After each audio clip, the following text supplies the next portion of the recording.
TV দেখছো? জল খেয়েছো? জল আনবো? জল আনবো?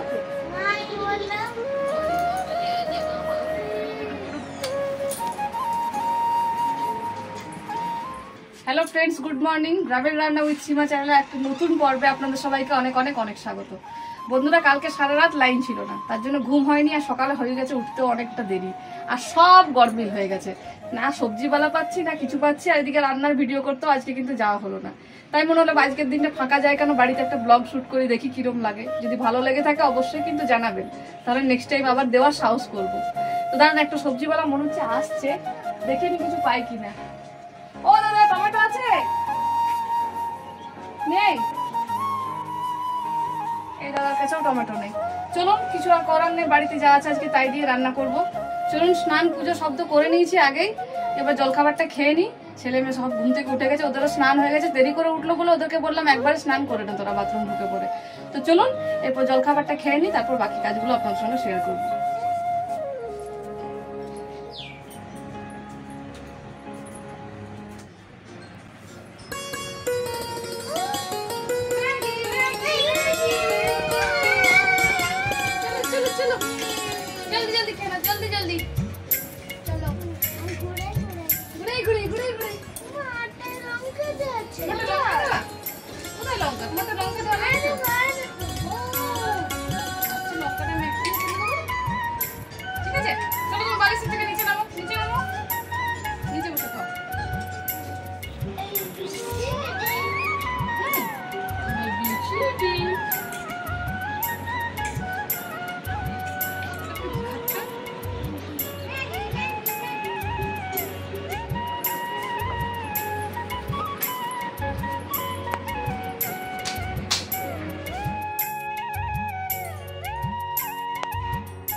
গেছে, এবার জল দিলাম।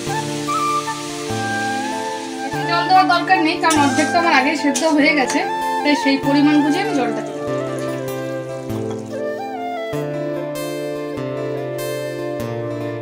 এবার ঢাকা দিয়ে দিয়েছি, 2-3 মিনিটের মতো হলেই নামিয়ে নেবো, তাহলে রেডি হয়ে যাবে আজকে মুলুনের তরকারি। চলুন, রান্না বান্না তো হয়ে গেল, সব গুছিয়ে রেখেও নিলাম। এবার গিয়ে দেখি ছেলেমেয়েরা কি করছে।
বন্ধুরা, দুপুরবেলা খাওয়া দাওয়া করে তো শুয়ে পড়েছিলাম, আর ব্লগটা যদি কন্টিনিউ করা হয়নি।